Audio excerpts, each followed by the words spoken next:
3:03 on Thursday, June 22nd. All right, wonderful. So I'm Scout Turnbach, planner 2 with the City of Littleton, and tonight we're going to be discussing the Highland Canal Conservancy projects with Josh Phillips from the Highland Canal Conservancy. I think I said that right. And we're going to be discussing interpretive signs today, so I'll let Josh kind of take it from here and kind of lead the discussion. I love it. Excellent. So it thinks that it's connected. Oh, there we go. Beautiful. Would you look at that? Do you want to move around the corner? Yeah, I'd love to move around the corner. They always put me over here. I'd love. Are folks able to join at the table or? No. I think that there's like some formal Okay. rules about that. Sweet. There's no formal rules. Oh no? We're not gonna Informal? violate it Okay. because they care. All right. So, like I said, I split the presentation in two. So, if and when Paige arrives, or when we get through all the fun historic photos, I'll talk more about the current presentation. Hopefully, this got all my updates. Yes, good. Okay. About the projects that we have at hand today. But I did want to start with some really fun, I think, general history. Are folks fairly familiar with the Highland Canal? Hopefully, obviously a incredible historic resource here in the city of Littleton. These are some slides that Denver Water has put together. Just canceled. Thank you.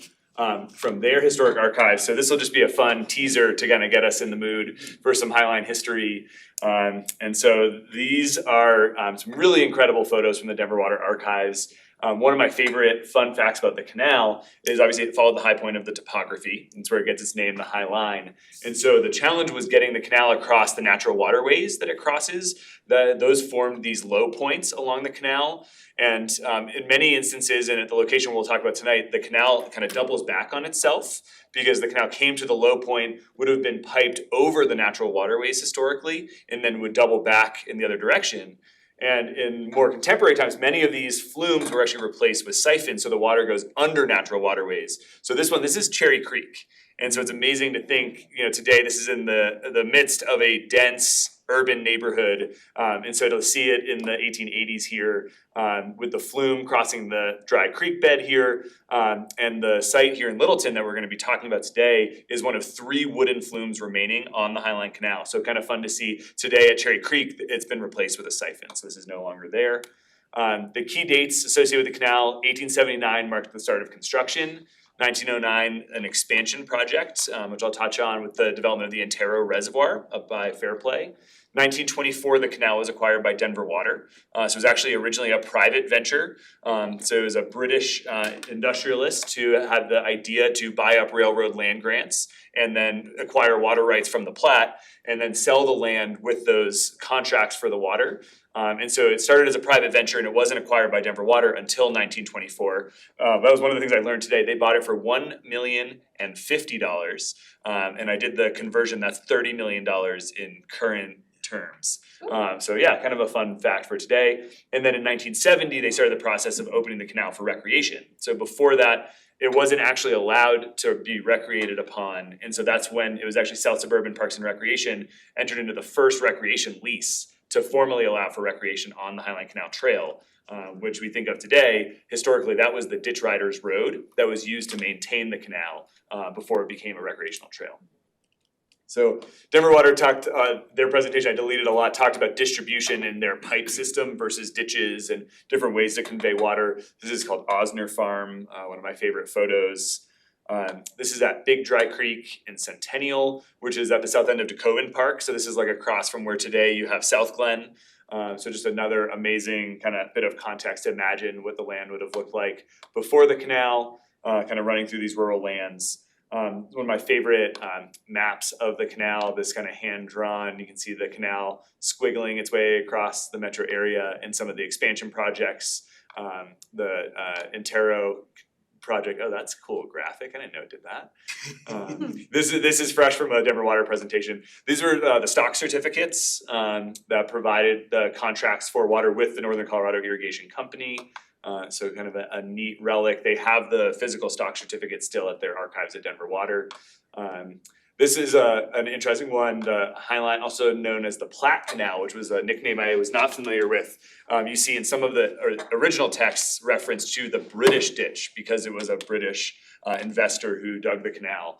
So that was another fun tidbit from today. Headgates to divert water, leases for raw water, and so I think that's a key piece. It was all raw water from the Platte. And then if you haven't been up to the diversion dam, it's a really neat part of the history of the canal is up in Waterton Canyon, where water was diverted from the South Platte into the canal. And so you're looking at here is a bend in the Platte. It's about 1.5 miles up Waterton Canyon, and this diversion dam was built to send water into the tunnel that starts the Highland Canal. And there are a couple photos in here too that oh, there we go, look at that. There are a couple photos in here I hadn't seen before of the original diversion dam. It's been replaced twice now, actually most recently in 2013. After the large storms that we had, the dam was damaged and there were no water runs until it was repaired in 2016. And so these are some of those original sluice gates and one of the canal engineers who had developed this. The water, I showed that tunnel, this is an elevated rail line so that the ditch rider would actually move through the tunnel in a rail car in order to get to then the physical canal on the other side, which is built up on the bank of Waterton Canyon. And this was one, these are these wooden planks, today that's all concrete. And so that was a form I was not familiar with. I know they brought in redwoods from California for much of the infrastructure early on. And then this is one of my favorite photos that shows the canal as it emerges from Waterton Canyon. So you've got the Platte River, you've got the Highline kind of coming out there before it emerges that Platte Canyon Reservoir. And what is that pipe? Is it still there, that pipe? It is, that goes to, I believe it's the Marston Reservoir, so that is another ditch that takes water from the Platte. But it's a separate water right there. It's not from the canal, it's from the. No, not related to the canal, but this was the origin for a couple of different ditches that would send water to different reservoirs around the They region. don't explain that very, but the structure's still there. Yeah, they don't, and I think that's, this kind of start of interpretive signage on the canal, we really hope can kind of lead to kind of more of the area interpretation as well. So yeah, here's one of the early maps. One of the neat things is there were actually 2 lateral canals that came off of the Highline. One was the Sand Creek lateral that eventually fed the Fitzsimmons military base, and then the Derby lateral that took water to the Rocky Mountain Arsenal. And during the war effort, that became the largest customer for Highland Canal water was the Rocky Mountain Arsenal. So we just did one of our first interpretive signs was at that particular gate. Here's the construction of a flume. You can see taking water across the natural waterways, across those natural low points in the canal. This one is the Marcy Gulch flume, which is one of the 3 remaining. So this is in Highlands Ranch, at the Highlands Ranch Golf Course, yeah. I have a question for you just about the water rights and the military using it at the arsenal. Yeah. At that time, did the military supersede the rights of the agricultural rights holders during the war? Yeah, really good question. No, so Denver Water has actually held all of the rights to water in the canal, and then they have contracts with their customers. And so it's interesting, I was here for the City Ditch public meeting, and I've told Scott the story, I've become a bit of a ditch enthusiast. And it's interesting, there are some rights holders in Englewood that are able to continue to call on the ditch to use those rights. But for the Highline, Denver Water has the rights, and their customers remaining, there are about 30 customers remaining on the canal, are contract holders. And so they would have worked out a contract with the military to deliver water to the arsenal within their rights. Yeah, so it's an interesting distinction, and it's given Denver Water a little bit more control over the ditch than some of these other contexts where there are rights holders still on the ditches. So this is the Cherry Creek siphon. We were just up here. This is Denver Water. Oh, wow. Yeah. All these, as I was scrolling through this, I wasn't in presentation mode, so I didn't realize there were quite so many graphics.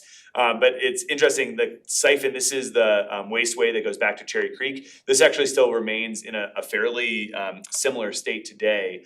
And many of these siphons were put in as public works projects actually in the 20s and 30s, taking out the old wooden flumes and then digging these siphons to go under natural waterways. So still keeping that water separate. I mentioned Antero Reservoir, it's an interesting piece of the history. The canal was never an efficient way to deliver water, and I'll kind of touch on that in my main presentation. And so they started the development of the Antero Reservoir fairly early on in the canal's history because it was so unreliable. And so many of the farmers and ranchers weren't getting the water they needed, and that led to armed standoffs at head gates with the Northern Colorado Irrigation Company's ditch riders, folks trying to, in the middle of the night, take more water than they were owed through their contract. And so the Antero Reservoir was developed to actually augment the water supply for the Highland Canal. And so they developed the reservoir and then actually an expansion project where they then tried to take another lateral off the canal in what is now Aurora, what was then I believe the city of Fletcher. And so it's an interesting kind of offshoot that the private company tried to develop the reservoir to provide the more reliable water source. It too was not particularly effective, and so that led to their decision to then pursue selling the canal to Denver Water. I believe the sale began in 1915, which I haven't gotten much info yet on why it took so long to convey the land. It took 9 years before the sale went through. And so there's the Antero Reservoir up by Fairplay. I didn't interrupt you. Please, no? There's one of those wooden gates behind the YMCA. So that's the site we're actually gonna talk about tonight. Oh, So, excellent. That's yep, cool. you're on it. Yeah, so that is the Lee Gulch Flume. Okay. Yep. Yeah, so that is exactly why we're here, so I'm glad you're familiar. And then, yeah, the Denver purchase, this was the agreement, so 1915, finalized in 1924. I mentioned earlier the 1,050,000 that it was sold for. So really kind of interesting milestone, so that we're coming up on 100 years of Denver Water ownership of the canal just next year. And then, yeah, they kind of started to get into, this is again at Big Dry Creek at Tacobin Park, really neat. But just some of the contemporary kind of always ran seasonally, so some of the challenges we have today of the canal not running water were part of the kind of existence of ditches early on. The measurement, this is interesting, they still have some of these measurement stations down by Waterton Canyon where they would have measured the flow in the ditch and then sent more water back to the Platte to make that adjustment early on in the water run.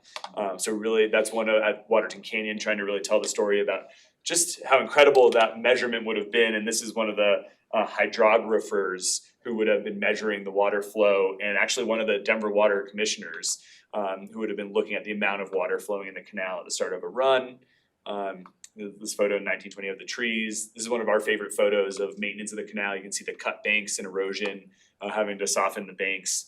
And then the last couple of slides, I think this one in particular, the caretakers. So there were actually 6 caretakers' homes along the canal, Denver Water Company homes, where they would put up their ditch riders, one of which was located at the Little Dry Creek property where the Conservancy's office is currently. And so it's a Denver Water property on the border of Centennial and Greenwood Village. Yeah, right in the corner there. Yep, yeah, and it takes a big bend at Little Dry Creek. Okay, Yeah, it yeah, does. And so that's kind of still, kind of just coming out more publicly, but that property is actually coming to the Conservancy to plan for an open space park at that location, and will be another one of our kind of signature interpretive sites. And unfortunately, in 2016, they took down actually the remaining caretakers' homes. And so that's one of those, I wish I was around with the Conservancy to try to preserve some of these. And of course, there's asbestos and other safety challenges, but just to think about what it would have taken to ride the canal on horseback, manage water rights, manage the ditch, when you're talking about, these, hundreds of acre feet of water flowing in the canal. Just a fascinating part of the history. Josh, a question for you, is there still, because there's still a caretaker's home up in Waterton, is that still a So it doesn't have a permanent resident any longer, but that would have been one of the Denver Water Company houses. So they've preserved that one. The canal operations are all now consolidated at the Kassler Center, which is right at the base of Waterton Canyon, like right across from the Waterton Canyon trailhead. Okay. And so they have a lot of historic resources at that site and have preserved some of those buildings and do open the doors there, I think once a month in the summer to tour that facility. And today, all of the maintenance facilities have all consolidated down to Kassler. So that's why they're able to allow us to office at Little Dry. So the home that's up in Waterton Canyon is no longer permanently occupied? Is there Correct. somebody there in the summer or? Yeah, so the ditch riders make use of that, I think, for operations of like Strontia, and there's a hydro project up there now too, so a lot of the attention is actually on the development of hydropower now Okay, on the interesting. Platte up there, yeah, which I was just learning more about, really interesting. No, I had house envy, I wanted to live up there, Yeah. I thought it'd be really cool. So Even the awesome. Bears, huh? Mhm. And then, yeah, this is actually the Rocky Mountain Arsenal, and so they're talking just about Fairmount Cemetery and the Arsenal. private access. I think this is one of our, the interesting histories is that idea of kind of keeping people off of the canal. And yet it's become this incredible recreational draw, so you can't quite see it, but it says no trespassing and kind of just, I think, illustrates the way that the use has changed. And so that's the last slides is just, today entering into these recreation agreements to formally allow the local municipalities to provide for recreation on the trail. Public Use Denver Water has put out some guidebooks historically, and I think you had asked about, we actually now are producing the guidebooks for the Highland Canal and just did our first one in 2019, and we're working on the first update to that. So a lot of great resources out there. And then this is the Bennett Flume, so this is great. So we'll see all the flumes today. They're the three remaining. So we saw Marcy Gulch under construction. This is the Bennett Flume, which is at Dad Clark Gulch. Almost in Littleton, because Littleton has a little toe into Douglas County. So this is south of County Line where the canal meets the Centennial Trail or the C470 trail, right off of C470. And it's just this gem where you would just never know it was back there. So beautiful. So kind of, it has a little bit of Littleton on either side, but it is in Highlands Ranch. I used to ride my bike around there before 470 was built. Whoa.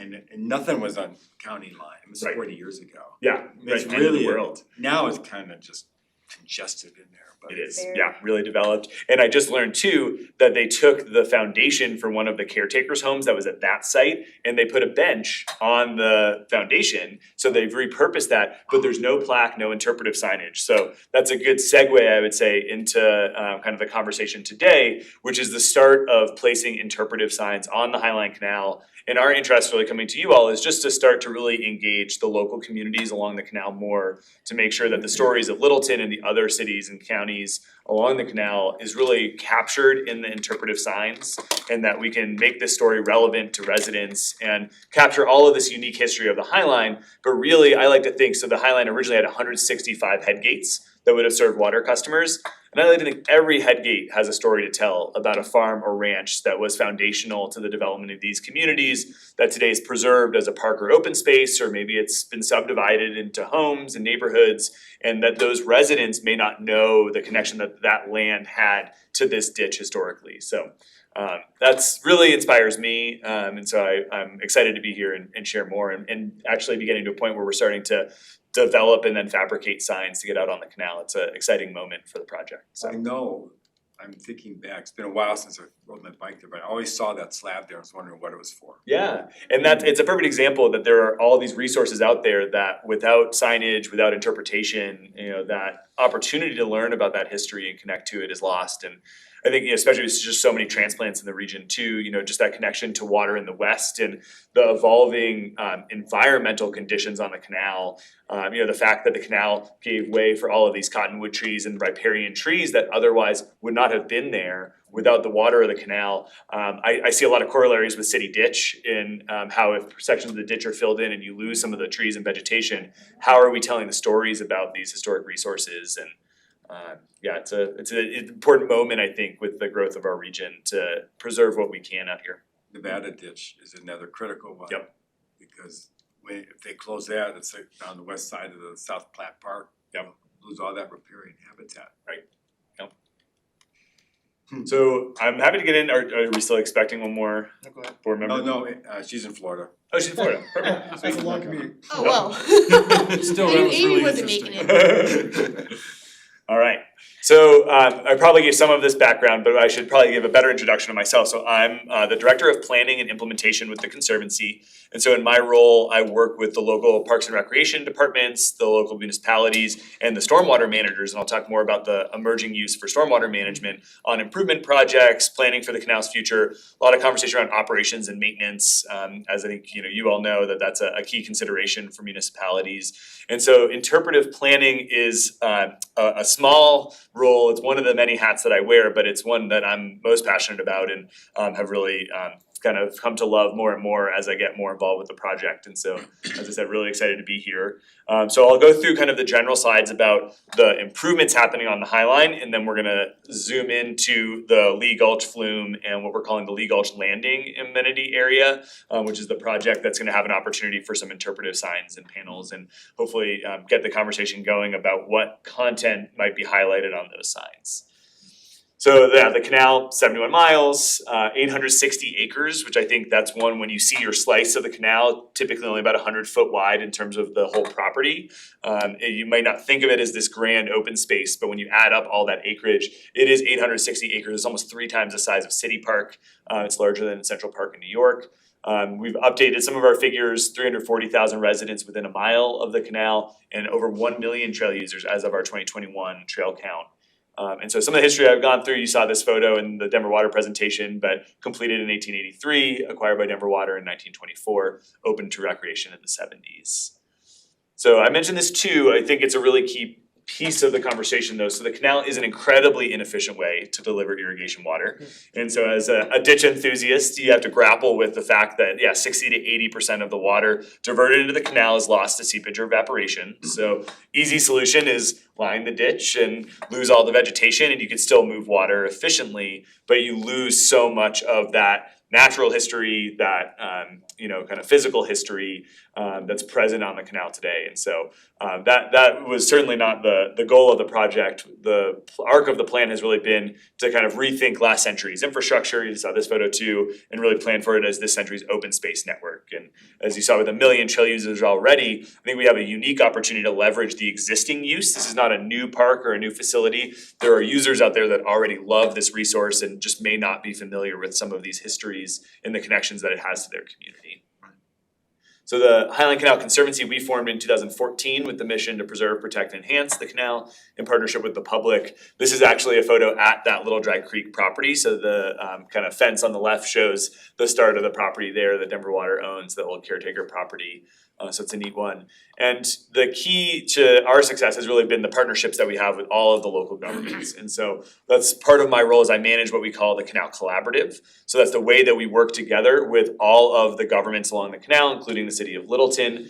We have Denver Water at the table as a part of these conversations, and we have 2 other key stormwater partners, the Mile High Flood District, which is a regional stormwater agency, and then the Southeast Metro Stormwater Authority. They manage stormwater for the cities of Centennial and parts of unincorporated Arapahoe County. And so the collaborative is the way that we work together. We have a team of elected officials, a high-level staff team with leaders from Littleton. That's Kathleen Osher from City Manager's Office is the representative on the leadership team. And then we have 2 Councilmember Grove is the council appointee to the forum, our elected official team. And then we have 2 TACs, or technical advisory committees, one for recreation and natural resources. And so Kelsey Stansfield is a representative there. And then on the stormwater TAC, Carolyn Roan had been the representative since the formation of the TAC. And so now Sarah White, her replacement, will be getting more involved, which we're excited. Brent Soderland's also been getting more involved too from the public works side. And so Littleton's actually been one of the first municipalities to take on a stormwater project, and I'll touch on that in a sec. Josh, may I ask you a quick question? Please, yeah. What is your background? How did you get this gig? Sure, yeah, I know, I feel lucky. So my background's actually in political organizing and environmental advocacy, and I went back to grad school for urban and regional planning. And so I started working at the Conservancy while I was in grad school doing outreach and program development. So when we were doing the framework plan, the plan on the right, I was helping to get people to public meetings and really focused in Aurora and Denver, where we've had a harder time getting folks engaged and have less use on the trail. So developing programs like walking programs, educational programs, stewardship programs, which are a huge part of our work now. And then when I finished grad school, was offered to stay on as our director of planning. So I feel very lucky to get to be the lead planner on the project for sure. So we finished 2 seminal plans for the canal, the Community Vision Plan, which I know some of you were involved with. And so that is kind of capturing the community's vision for keeping the canal natural, kind of better management of the canal, more connected and continuous, and then enhancing the canal were kind of some of the guiding principles. And then from that went right into the development of a framework plan, which is called the Plan for the Highland Canal. So I'll give a quick overview of all the recommendations in the plan, and then we'll zoom into the historic interpretation components. So, and feel free to stop me, because it's all of it is interesting, even though the focus is preservation. But the kind of 5 main recommendations in the plan were first, landscape and tree care. So certainly down here, preserving the natural experience on the canal is of utmost importance. So there are already 23,000 mature trees on the canal. But I like to talk about, it's a resource in transition. So those are predominantly riparian trees. So cottonwoods, willows, there's a lot of ash trees that are really there because the canal used to have water 6 months out of the year and act more like a gulch or a stream or a river. And so managing the succession of maybe losing some of those riparian trees and embracing more xeric and drought tolerant trees, where it's possible, leveraging some of the stormwater to plant more cottonwoods and willows and box elder. But the plan recommended planting 50 new trees per mile. In Littleton, we have about 500 mature trees per mile. And so 50 trees is really just the start. We're really excited to have Mary Dancer, the new forester for the city of Littleton, is really a leader in some of these conversations around additional planting on the canal. And we're even starting to look at permanent irrigation, which may be needed in order to preserve the level of tree canopy that we've become accustomed to on the canal. So it's a really critical piece of the plan overall, and one of the most dynamic because of the changes in the water availability on the canal. So access and signage. So we put out new mile markers on the High Line, which are these beautiful Colorado red sandstone markers. New wayfinding signs. We're talking about interpretive signs, but the canal really lacked wayfinding as well. And so this is one of the new wayfinding signs, but there are kiosks with maps and directional signage at key trail junctures. Trailheads and other access points is another key one. I think Littleton, the improved access points in particular, in many locations, the canal forms a barrier for neighborhoods to get on the canal. So having those pedestrian bridges make it accessible for people to access the trail. And so that's part of this project actually initiated was replacing one of the pedestrian bridges at Elodie Street. So in this general area, and we wanted to try to add some of these amenities as we did some of those improvements. So an important piece of the project. The safety and crossing enhancements, so the canal recommends 7 additional underpasses, 20 improved at-grade crossings, so adding crosswalks and pedestrian signals, closing some of the trail gaps, which luckily there aren't any here in Littleton, but areas like Plum Creek down by Chatfield is still one of the largest trail gaps. Right now, Aurora is actually constructing a segment of the trail from Colfax to I-70, including an overpass over I-70, so that's an active project, closing a trail gap. They're building the trail now, and that overpass should be in by spring of next year, which was the largest gap on the canal trail. So a really exciting project. I'll say for Littleton, the primary underpass focus would be at Broadway and Arapahoe, so the canal crosses Broadway 3 times, so it's the middle crossing of the 3, and then at Mineral is an area where the city actually is just now applying for an Arapahoe County grant to say you're just north of Riders Vista Park, where you connect from Riders Vista to that nice Jackass Gulch open space. Yeah. They're gonna start studying a potential underpass at that location. So some good progress actually on both fronts, which is really exciting to see. I have a question on the underpass. Since you're not gonna put water in the ditch, why don't they just put the underpass in the ditch? Yeah, so they had explored that in Aurora, and the challenge was it was a federally funded project. So funny enough, for this group, it was the historic preservation that became the barrier, because they would have had to go through an 18-month historic preservation consultation by altering the ditch to put the underpass in the channel. And so they ended up deciding that it just wasn't worth the time for the project, so they decided to dig a separate tunnel for the underpass. So I'll just, might as well ask now, so is the canal on the National Register? It's not, it's eligible, but it's not on the It's National been Register. determined eligible? Yes. Good enough. Yep. I know Waterton is a Yes. district. Yep. Yeah, so that's then kind of an interesting piece, that it was only because there was federal funding. If it was just a municipally funded project, they likely could have routed the underpass into the ditch, but because of the federal funding, it triggered additional review. I work for the National Park Service. I know about Utah. Yeah, very interesting. And then just one more question about busy road crossings. Yes. Santa Fe, Yep. what's happening there? Underpass under construction as we speak. So they're widening Santa Fe right now. I'm sure you've seen the traffic. And so as a part of the widening project, Douglas County partnered to fund an underpass. So we will get under Santa Fe. So then the next big trail gap is that Plum Creek gap to the west. So we're just starting an initial alternatives analysis to figure out how we'll get across the railroad tracks there and close what will probably be the last gap. I think that's probably more in like the 10-year horizon before we'll actually have a connection all the way to Waterton. But yeah, Santa Fe is underway right now. Santa Really Fe, I exciting. mean, that was take your life in your hands. Yes. Yep, yeah, C470 and Highland are both getting grade separated crossings as a part of that project. Yeah, that's good. This is a really nice one. very well designed. Yeah, if you haven't been up there, this is at the edge of Welsher Golf Course in Denver at entering under Colorado Boulevard. And so Denver did a Hamden underpass and a Colorado underpass as a part of this project, yeah. I've seen it, but I haven't done it yet. Yeah, no, it's really well done. They did an awesome job. Yeah, one of the few spots where the trail diverts from the ditch itself, because the canal goes through Welsher Golf Course. And so trail users have to go onto Colorado and ride the sidewalk for a stretch. So it's kind of a unique form there. They're actually looking to landmark the whole golf course, including that section of the canal. It's Chris Geddes, who used to be on the boards working on that. Oh, very cool. Excellent. So Yeah. she was talking to me about the landscaping. Yep. Part of the golf course. Yep, totally. So neighborhood improvements is a little bit more focused in the Aurora and far northeast Denver areas. I mentioned before, we have very low trail use in those areas compared to down here. So looking at more creative ways to do placemaking with like nature play or gathering areas and shade structures was one of the really interesting elements in the plan. In Littleton, folks were really focused on just the natural experience and connecting with nature in their community. In Aurora, there was an interest in more things to do, more places to play for kids, more places to gather, so like larger scale gathering areas. So it's a really interesting reflection of the different communities. But adding new benches along the canal will be something that we'll be doing as part of these projects as well. And then the last improvement before I get to the interpretation is stormwater management. And it's definitely one of the more interesting pieces is that with less water in the canal from irrigation delivery, there's an opportunity to formalize the use of the canal for stormwater management.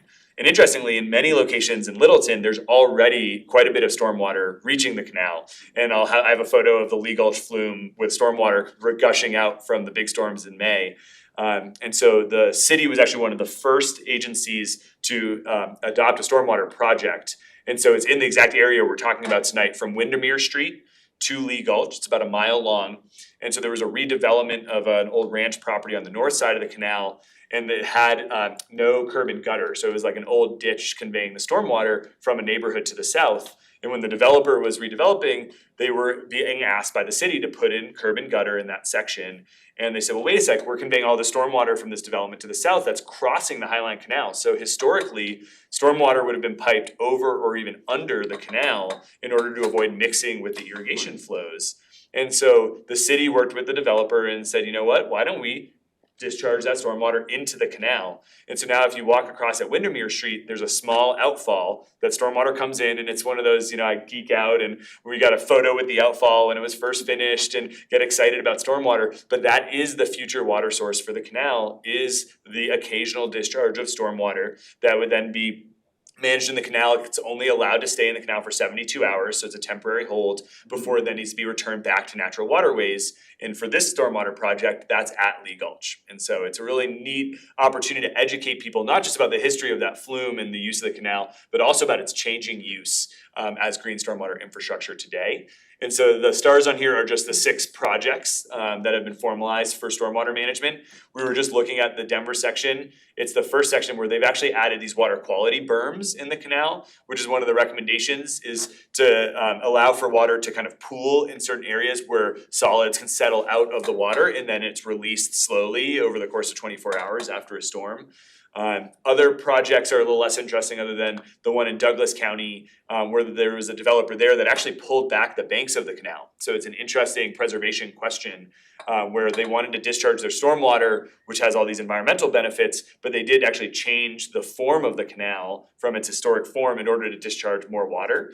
And so that's one of the more extreme projects that we've seen to date. So it's kind of an interesting look at this kind of what has been a utility corridor, and Denver Water has allowed for these modifications and consistent with that utility use. But I think it's a question that a city like Littleton would probably approach a little bit differently than Douglas County. So are they gonna, so those stars are where you're gonna put stormwater in?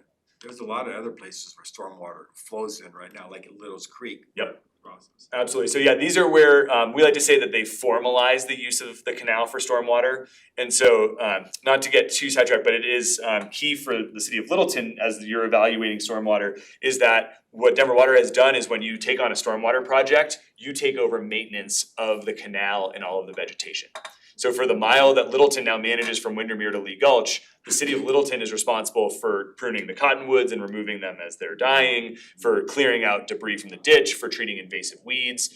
And so the goal for Denver Water long-term is to hand over the maintenance and management of the canal to the local stormwater authorities along the trail.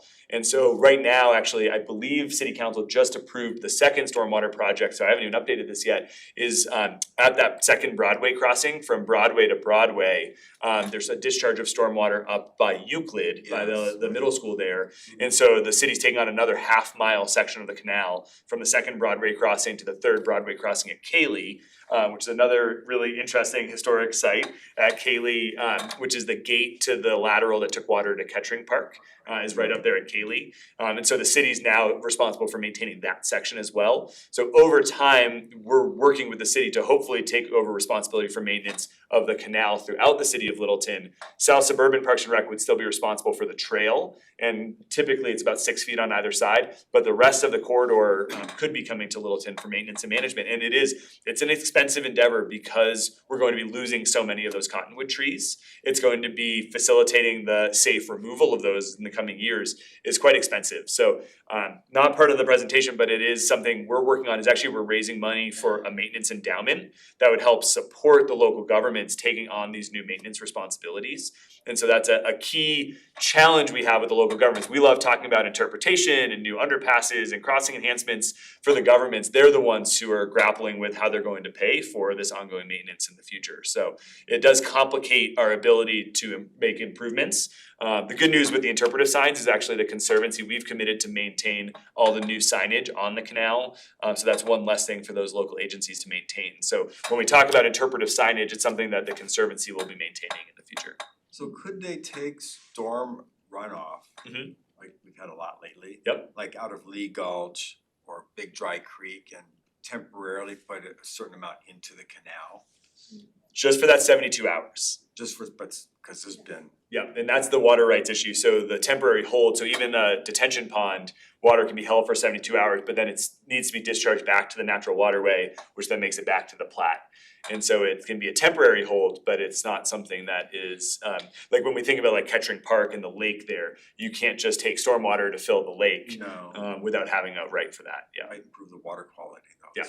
It does, yeah. So the stormwater engineers, they estimate the canal, just having the water flow in the canal because it's grass lined can improve the water quality some 40%, remove like 80 to 90% of the suspended solids. That's where the biggest benefit is all that sand and debris that's coming in. It's gonna look nice this year, but we have a drought again. Yes. Isn't it United Water that owns the water rights to that? For Kettering, I don't know. That's, Bob Lemke? I don't know. Yeah. I'm not sure either. Okay. Yeah, cause I know that's part of the water resource plan is looking at like how they're gonna get more water into Kettering Lake and other lakes that were historically fed by the canal. But I'm not familiar with the current water rights, yeah. He lives in off of Orchard. Oh, yeah, interesting. Very I cool. know Littleton has a couple shares for Kettering. Okay. And didn't Right. Littleton spend $1 million to drill a well? That didn't work. Mm-hmm. Doesn't work. Never heard of that Water before. is essentially like the new form of gold. Yes. Yeah, that's right. So I am gonna shift gears to interpretive opportunities, but are there any questions on the plan and the improvements that are recommended?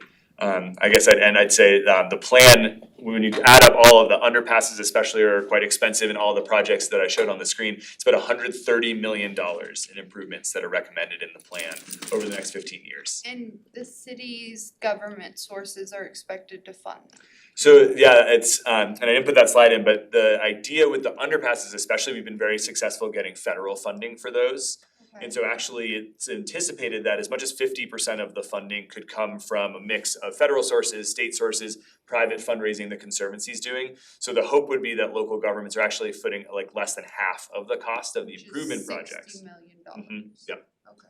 And so like for reference, Arapahoe County has already invested just in the last 10 years, 11 million. So they've been the single biggest funder of improvement projects on the canal. And so they just committed another 4 million over the next 5 years to support kind of our next wave of projects. So then that's regionally, so a lot of the need is really more in Denver and Aurora. So in Littleton, a lot of it's going to be more about the tree planting and installation of irrigation lines, which is, certainly, millions of dollars, but not, 60. It's, luckily, the condition of the canal here is a little bit better, and the South Suburban has really maintained the trail itself really well. In Denver and Aurora, there's a lot of investment needed, even just in things like the trail surface. If you've ridden the canal in Denver, replacing the old asphalt and getting concrete, it's one of our first priorities. It's really in bad shape. So we are really lucky here to have South Suburban maintain the trail so well. The challenge has been they're not very interested in the maintenance of all the trees and the ditch. And so they were really looking to Littleton to take on that piece of the maintenance. So I think in terms of maintenance, Littleton's gonna be asked to spend probably more per mile even than South Suburban does today.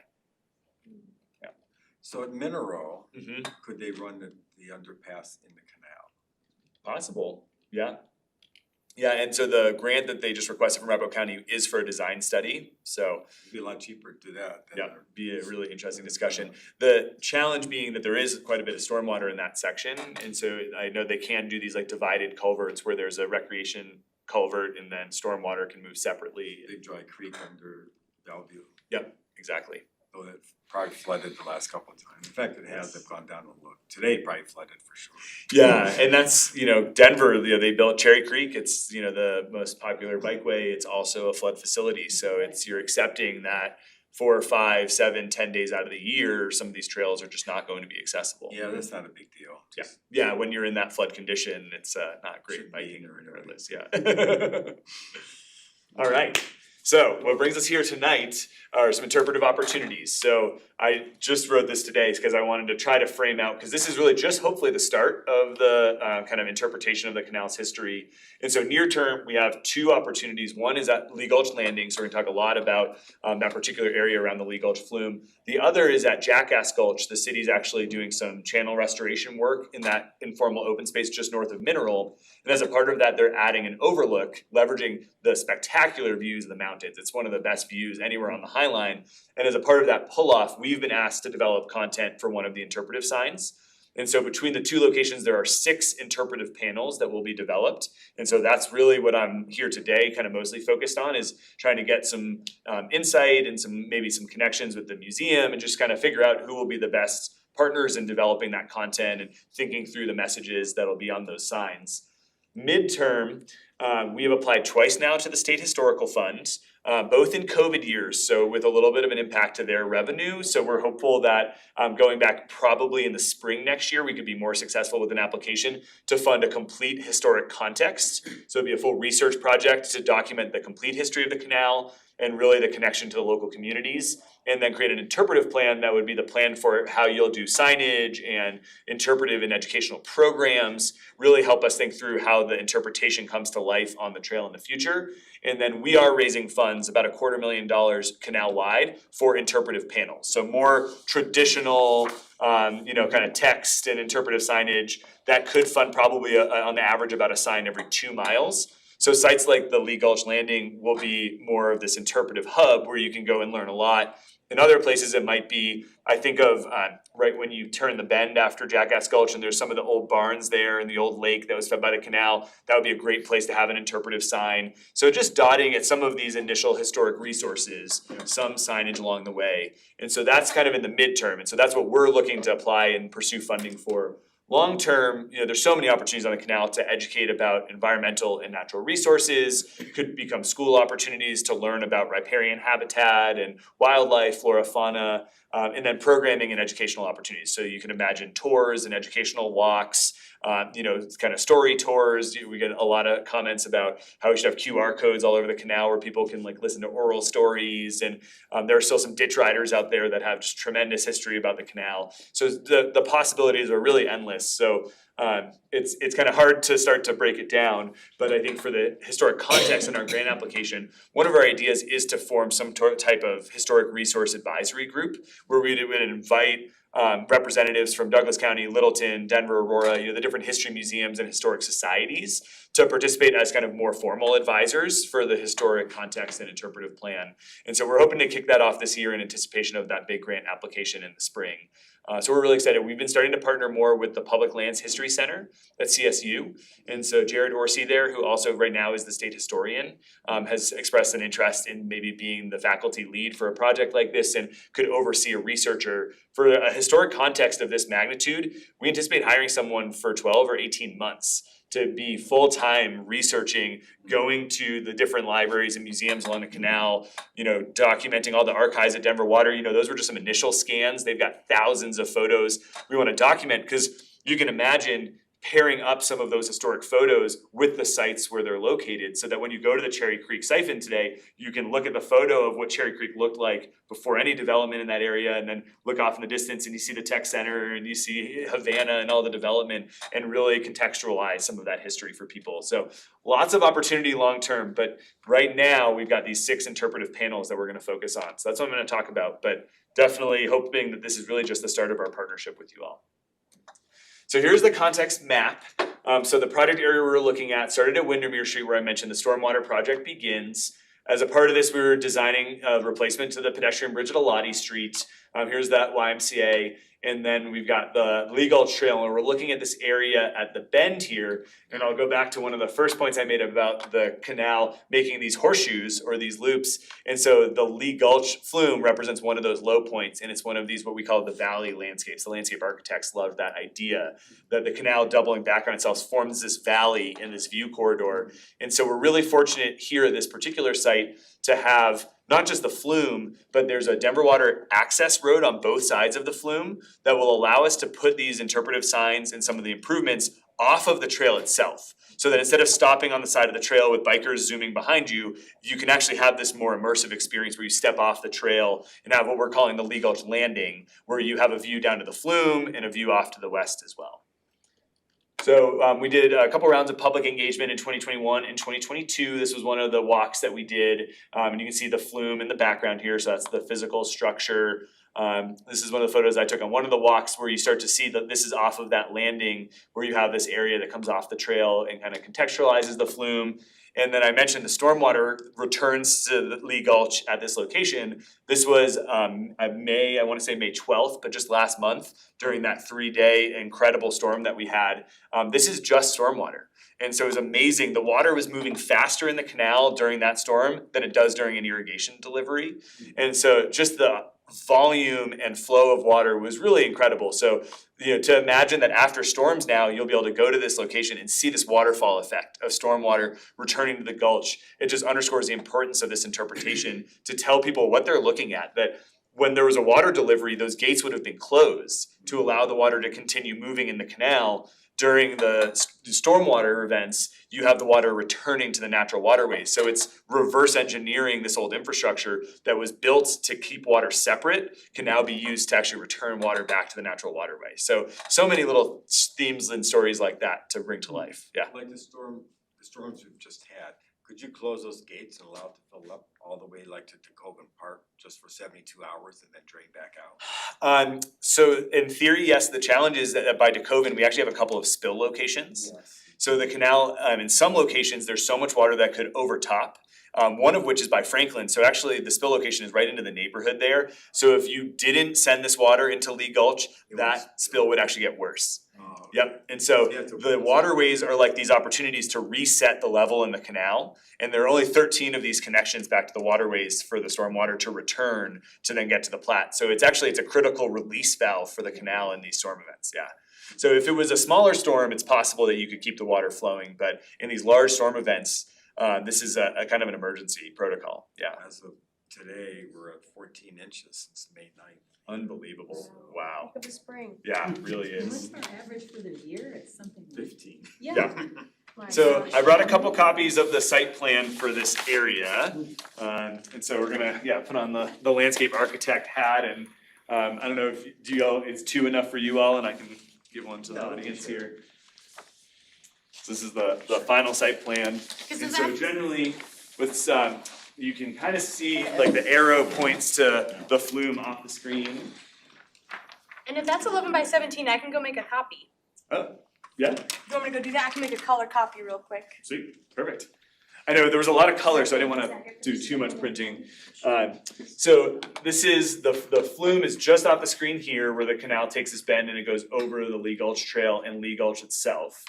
And so this is the maintenance access where Denver Water would have accessed the flume here. And then the canal trail comes down and it has a pretty tight trail juncture there with Lee Gulch. And we were a little bit surprised as we were talking about amenities and interpretation. A lot of the comments we got from the public input was actually about safety challenges at this crossing. So we are going to be expanding the size of this concrete pad to allow for a little bit more space at the trail juncture there. And then continuing this fence so that we'll kind of close off the amenity area from the trail circulation so that folks who are kind of coming up to the amenity area or coming from the other side, they have kind of a separate access from the current trail circulation. We did want to add a little bit of natural play to the site. And so this B is a Boulder Scramble, and it's using, there's a location that's eroded heavily in this spot. And so this is actually correcting some of those erosion issues. And we do think there's a little bit of mountain bike activity maybe in the area too. And so creating something that can kind of have a little bit of intrigue for kids to be able to climb up and down the Boulder Scramble. It's part of the fence being extended here is to keep the kids from then just running right into the trail juncture. And so we'll send them back up to then loop around on the other side. And then there's some log steppers, and these are neat. These will actually be imprinted with different trees that you'll find along the High Line. So we're trying to find these different ways to do interpretation. And so for youth, just having the tree species and what the leaf looks like and the tree looks like is one of our kind of more fun ideas. And we're working with a local company to fabricate those. And then there'll be a little kind of seating kind of overlook almost. And so that's gonna be one of the features on the landing here would be the ability to sit and pause, enjoy the view to the flume and the views to the west. And so that's kind of the extent of the recreation improvements. There's a few kind of seating boulders kind of edging on the backside there. We did have to keep 12 feet of clearance for Denver Water maintenance access still. But for interpretation, the H's on here, which are denoted with a little red call out, are all locations for interpretive panels. And so what we're looking at is at the seating area, having an interpretive panel that would be a little bit of a kind of what you're looking at as you overlook the flume. I think this one next to the log steppers is likely to be more about like the natural resource history and a little bit about the cottonwoods and riparian trees and how that's changing now because we're gonna be featuring a lot of the xeric trees that are being planted on the canal on these log steppers. And then down here, we're looking at, this is a split rail fence, so it's not a uniform size, but if we could actually mount interpretive panels on the split rail so that we don't have too many new standalone signposts, but actually leverage that. And that's a nice precedent to actually maybe replicate on pedestrian bridges. It's something we're looking at as one of our quick wins. Again, instead of having a lot of standalone interpretive signs, actually using those access points as these opportunities when you're over the canal, which is I think one of the neat parts of pedestrian bridges, is you're physically standing over the ditch to do interpretation. So this would be a little bit of a pilot for something like that. And then another interpretive panel here for folks to more easily access coming off of the canal trail. So they are 5 panels. And so the goal now is really, through the process with South Suburban and their board of directors, they're interested in the physical improvements being made, the boulders, the maintainability, the restoration of the grasses and reseeding. We really haven't gotten into this conversation about what the content on these signs will be. And that hasn't been as much, I think, in the wheelhouse for South Suburban. And so I think that's where we kind of started the conversation with Scout was just a couple months back of, okay, let's start getting in front of some of these different resources we have within Littleton to have this conversation about interpretive opportunities.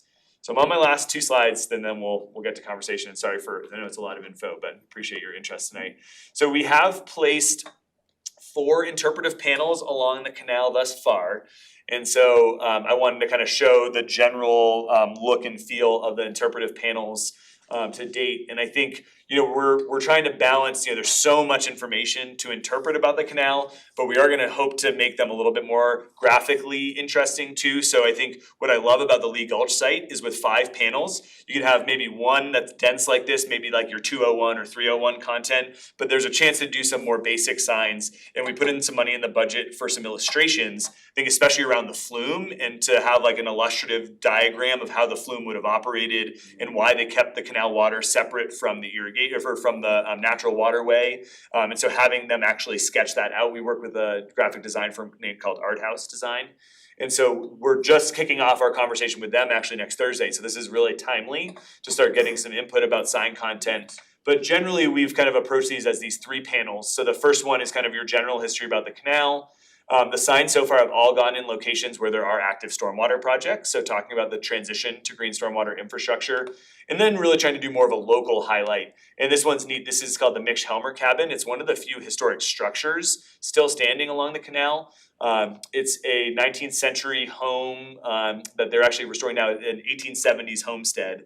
And so it's a really unique opportunity to educate folks about a particular structure. In this location, that might be the flume itself, or a chance to talk about some kind of broader history of Littleton and the importance that the ditches had in the city to the growth of the city as an agricultural community in the 19th century.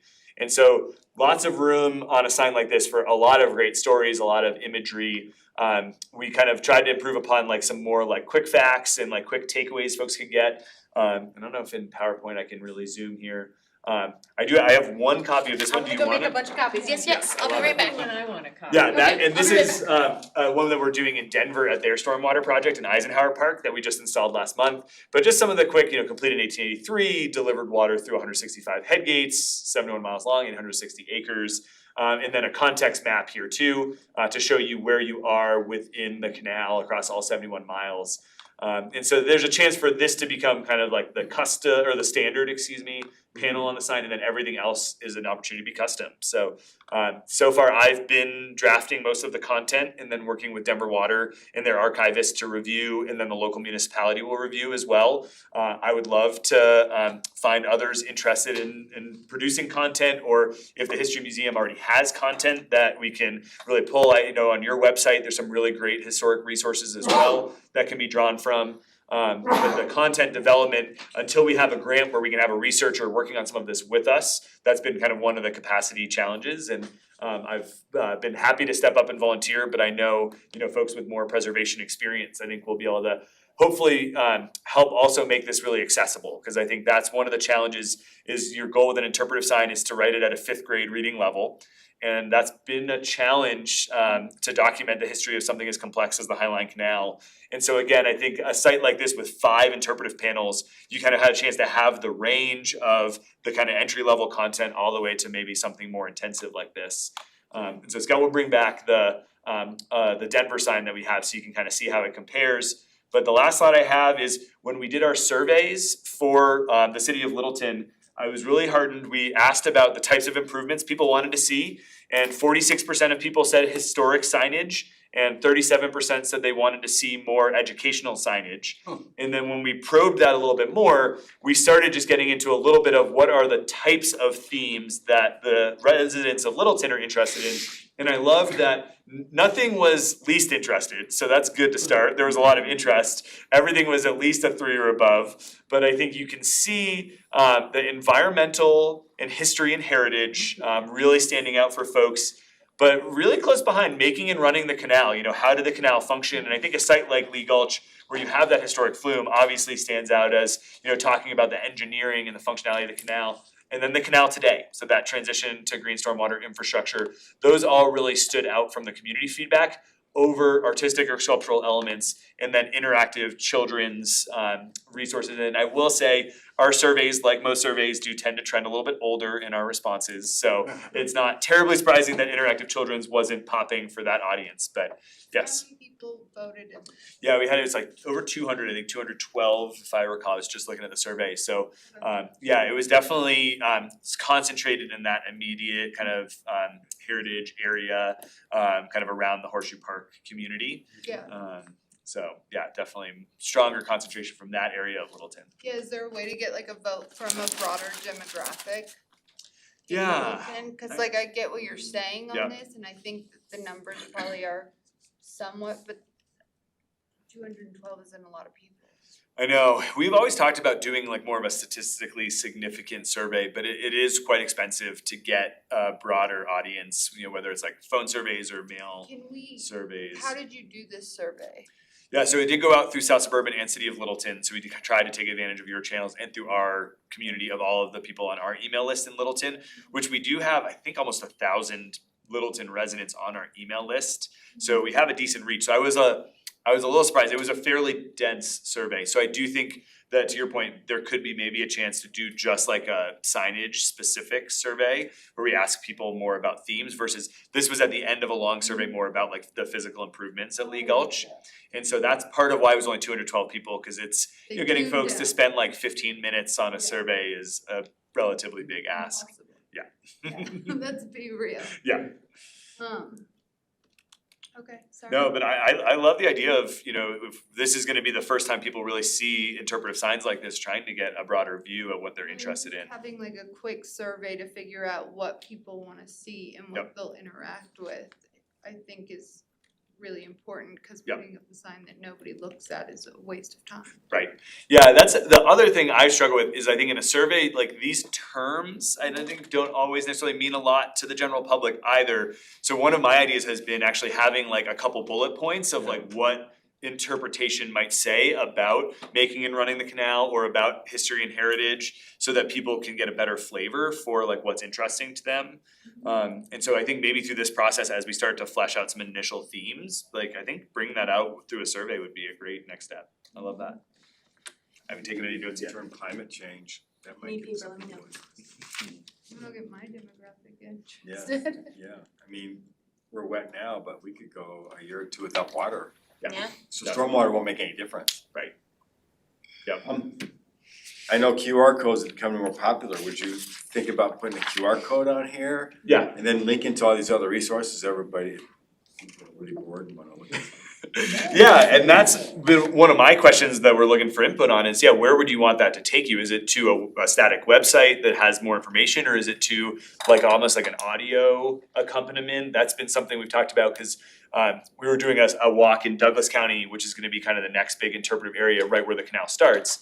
And we had one of the ditch riders came out who had worked the canal for 40 years.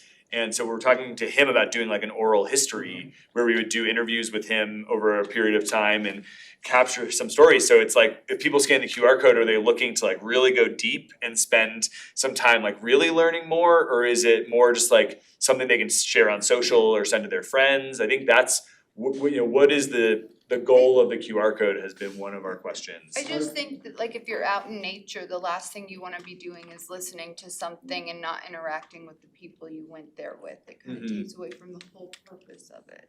Although you'd be surprised how many people are out there with their AirPods in.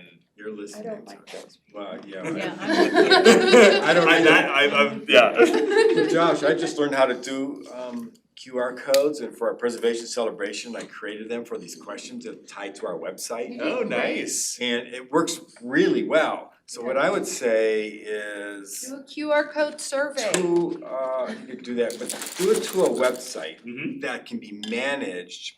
And I would say the goal is not to educate the people when they're walking, but to get them to the website so that when they go home, they That's may right. go back to So the it's in their website. history, it's That's bookmarked or perfect, whatever. Yeah, just, Do you it know, that way. ping me, And I this think is it'd where be I can better. go, Yeah. and then when I get home. Cause Mhm. very few people can walk and chew gum. Could you imagine them trying to read a phone? Yep. It would be like a crash. Yeah, well, but that's one of the things by creating this kind of pause place, as the landscape architects like to say, it is kind of encouraging people to stop and linger more in this location. So you've got some seating there and some benches, so you know, it's whether it's taking it home or it's just sitting down on the bench and maybe reading more too, kind of creating a moment for people to stop and enjoy. You know Well, what and I think you, sorry. No, please. I think you said that like Aurora was looking for more people congregating and benches and kids playing, Mhm. whereas here people were looking, so I think matching the area, if Mhm. this is, or if that idea is desired there, Mm-hmm. do it there Yeah. and do what we want here. Yep. I don't know. Yeah, this, I can remember when this was kind of first talked about a while ago, and there was talk of an actual playground with swings and junk like that, and it was just Yeah. like, can we have any nature in our Yeah. lives at Yeah. all? And this is great, and I like the little boulder field, and if I'm oriented correctly, this is where that great drop on a mountain bike is. Yes. So And yeah, I love that Yeah. personally. Yeah, well, and Go down. they've been piling sticks up there too to try to stop people from walking because the erosion's getting worse and worse. And so it's a way to like solve the problem while kind of creating something fun and unique on the trail. And by using all it's sandstone that'll be coming from Canyon City too, so hoping to use natural materials to try to keep it a little bit more consistent. It's nice, it's not, when you're looking at the flume from the trail, it won't be in your line of sight, so it's hopefully like you still have like clean views to the flume. And then this is a little bit more kind of tucked off to the side, this little oasis over here. Yeah, we're I'm excited. totally guilty as charged, cause I do that every opportunity I can. But and also there's in this area, I mean, there's a lot of kids have set up jumps and all kinds of Yes, cool mhm. stuff like that. Yeah. I don't do that, you know. That's on your left. The Yeah, dirt bike field is Mhm. here, Yeah, okay, right above the, Yep. Yeah. okay. In the Yeah. park, yeah. So, but you're still okay with that? Cause a lot of kids use that. Yeah, so South Suburban, I think they go in from time to time to reduce the size of the jumps because they get bigger and bigger and then they scale them back. So it's kind of informal. So yeah, we definitely, that was part of the feedback that was really interesting is folks really didn't want improvement in Horseshoe Park itself. They really like it as this more natural, Good. informal open space. Fantastic. So that's how we ended up at the landing here, is it was kind of this space where you could really spread out a little bit and use this maintenance access, and kind of reclaim that space. Yeah. And then the maintenance access on the other side, and I think you can see it in one of the photos, that is going to be preserved. And so for kids looking to drop their mountain bike down the single track, they can still come off this one. They just won't be able to continue and come up on the other side. That's where the Boulder Scramble will be, is gonna be over off to the side here. Yeah, I do that one. Yeah.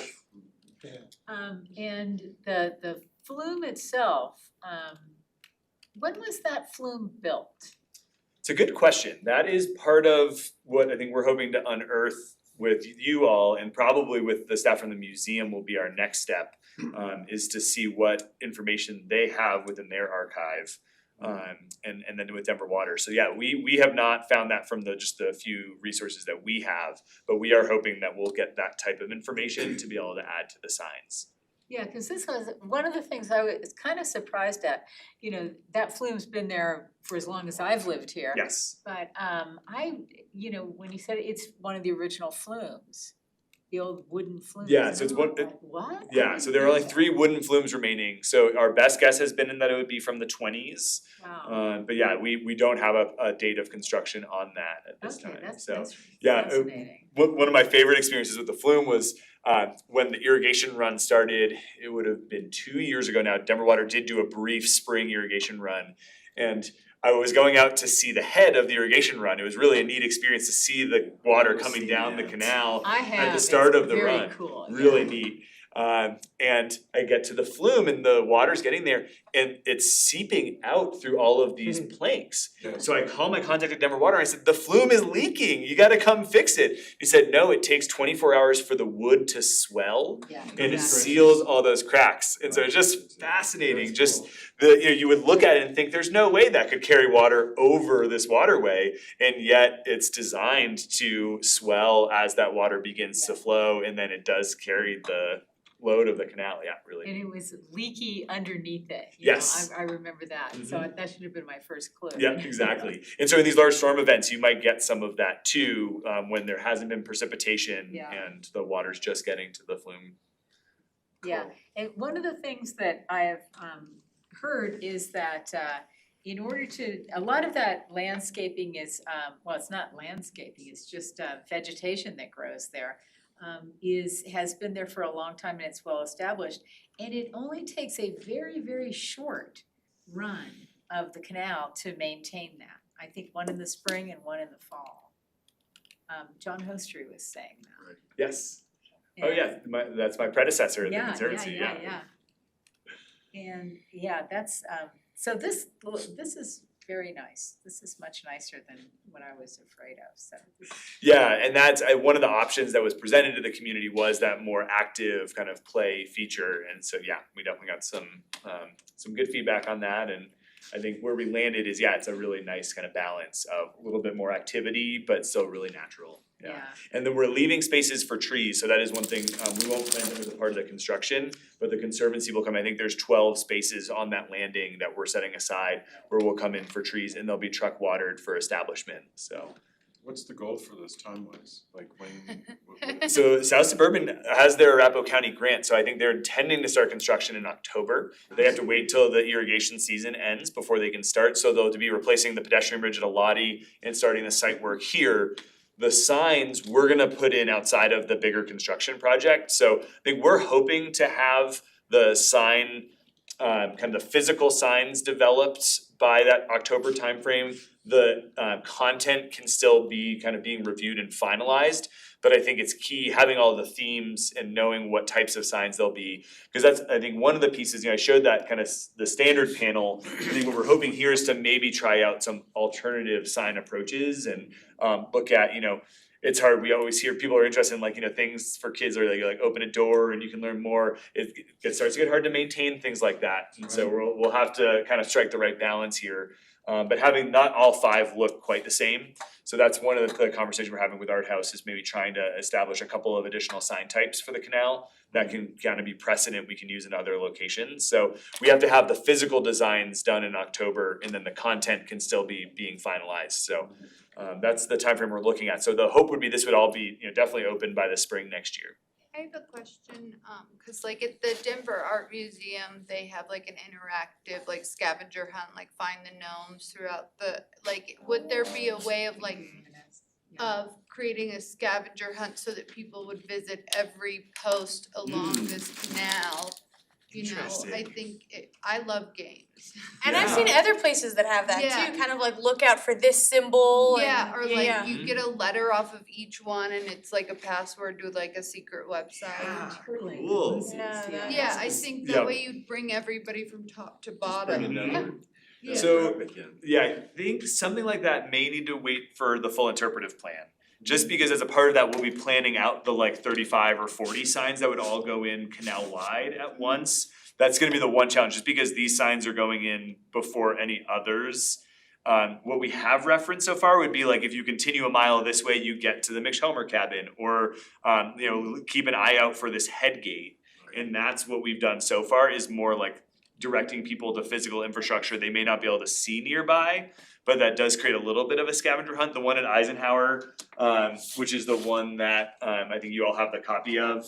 I think we have in here is the like look for the head gate. Head gates to deliver water.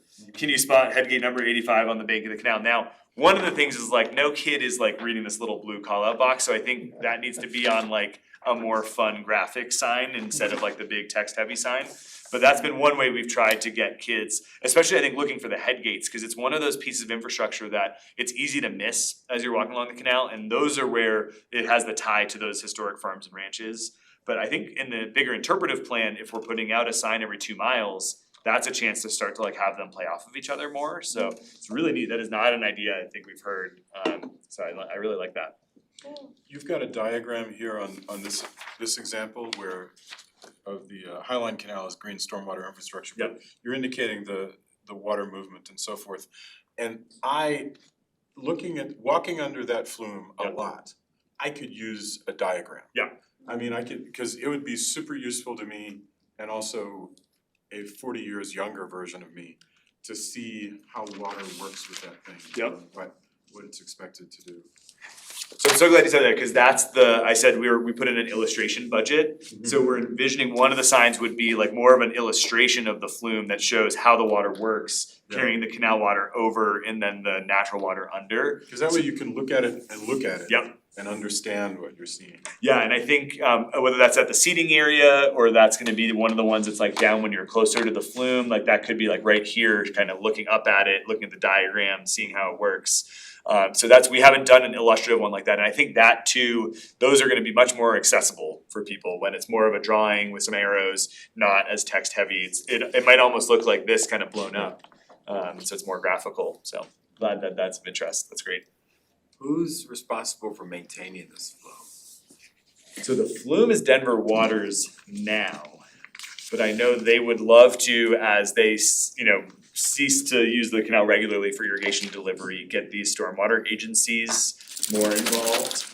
Cause I know there is quite a bit of graffiti at this location, and so that is one of the challenges. And right now it's Denver Water, and so the response time to get out and paint over the graffiti is pretty poor currently. But that is something I know if Littleton were interested, Denver Water would be thrilled to partner in that more. Yeah, and it's not just the physical, No, it's not you're just asking the, us to take on more bills. no, it's not just the physical paint, but not running water through the flume will cut its life down because it's not being used as it was originally. And the wood will need to be replaced, and it is a bridge, I mean, it's a heavy bridge, so having a maintenance plan would be critical for this.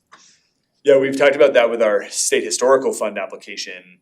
And it's hard to know if we'll have enough funding to be able to do that as a part of the plan, or if it's more kind of laying out recommendations for a preservation plan. Cause even the head gates, a lot of them are missing their wheel, it hasn't been painted, they were numbered, a lot of the numbers are fading, so that's one of those that, if Denver Water is not going to be interested, if they're not using them for irrigation, that's something that we would love to, help the local municipalities to restore those to more of the aesthetic historically. And then the numbers I think are really nice in particular, because that's what's gonna allow you to connect it to the specific farms and ranches.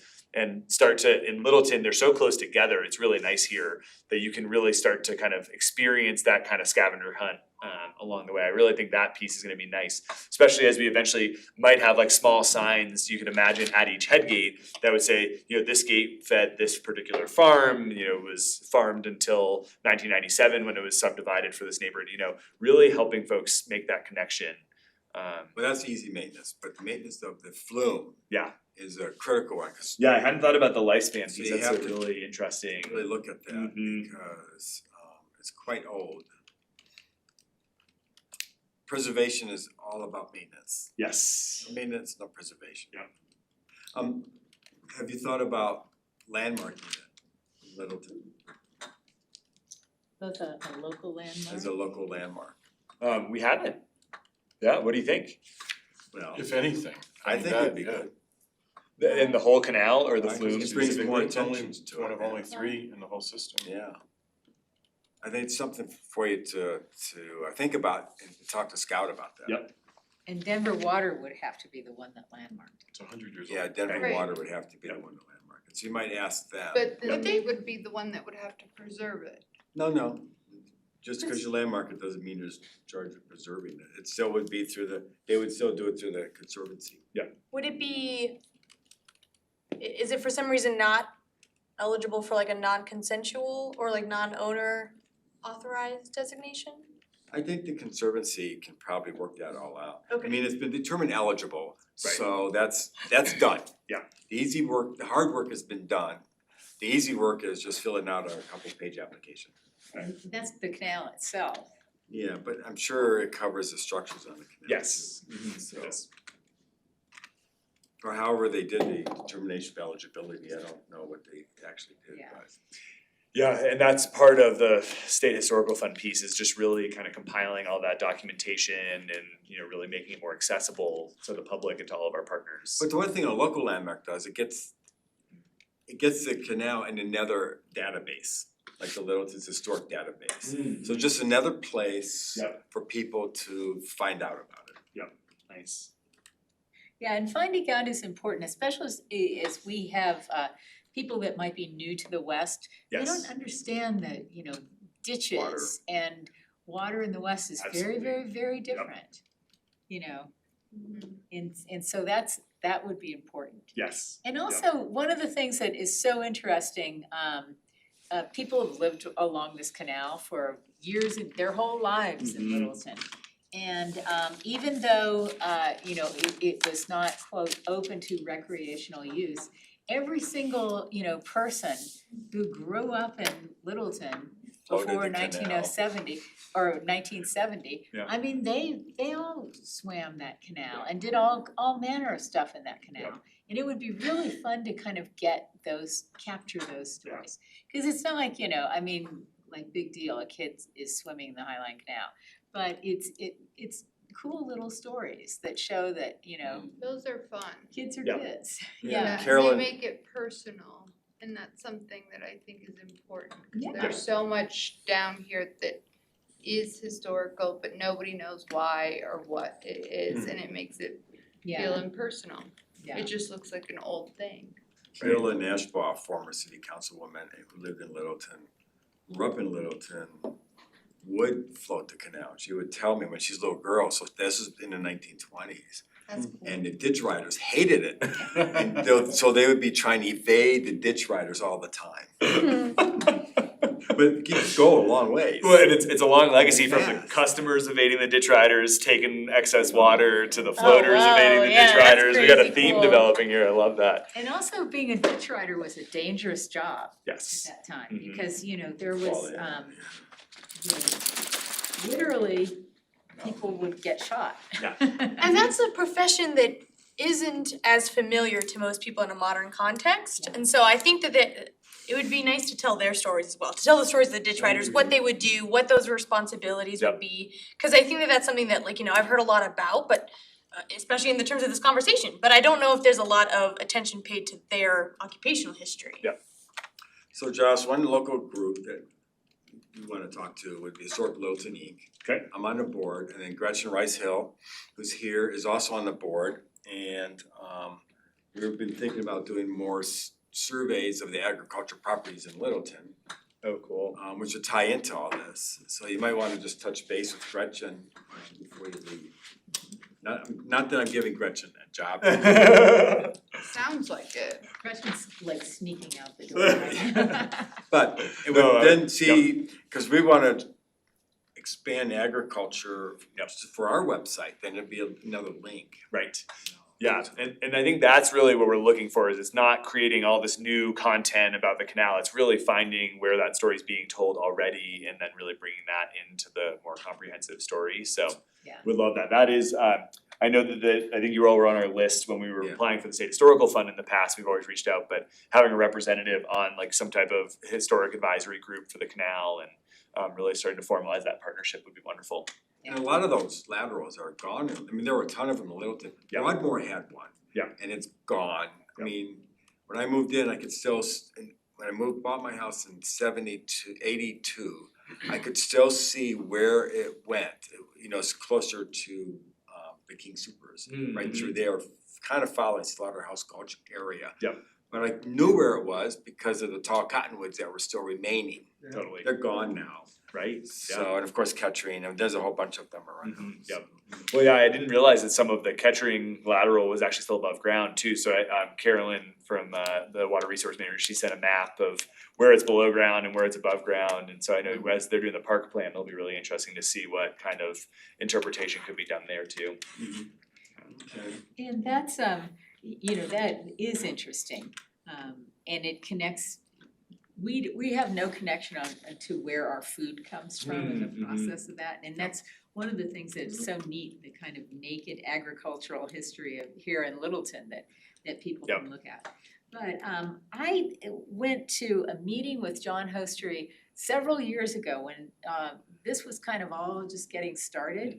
And there were folks at that meeting who lived in Cherry Hills Village and places like that, and in Greenwood Village, and they said that they had rights and that they could open head gates, and there were lateral, and you know, and that's why I was thinking that they had rights on it.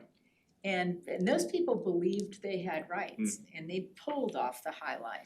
Yeah, and those contract holders do still pull during water runs, and so like the last customer they deliver to today is the Buell Mansion, which Yeah. in Cherry Hills, and so I'm not aware of any other rights holders, so my understanding is that they would be contract holders.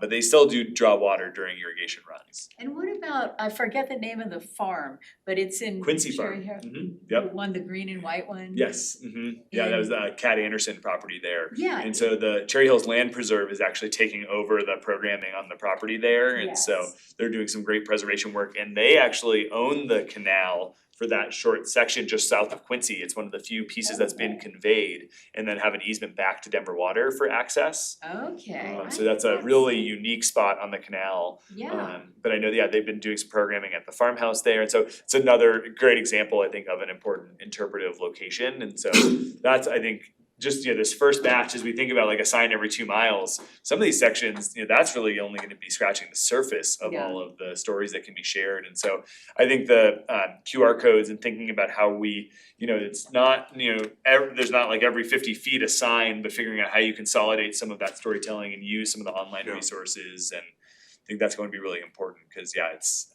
every head gate, it's another story. It's amazing. So that Quincy Farm's gonna be saved, I heard that Cherry Hills Village wanted to tear it down. Yes, it is being saved, yeah. They did Cause want it's to tear it down. it is a and critical build. historic site. Yeah.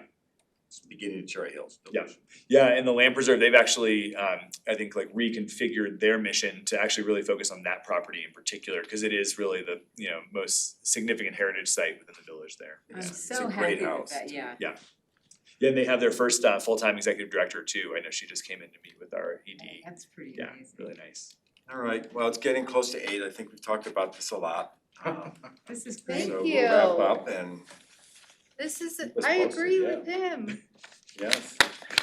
Yeah, well, I really, Sound surprised. really appreciate your interest and Thank you, and your Josh, for passion. coming in, yes. Absolutely, yeah, we'll definitely, Do we get happy keep to. these? Absolutely, yeah, thanks for making copies. Yeah, so we'll, as we're like developing the content for the signs, I'll be sure to share them with Scout, and would love to get feedback. If there are resources that you can think of, definitely let us know. Well, the Littleton Historical Museum has a lot. Have Yeah. you been in there?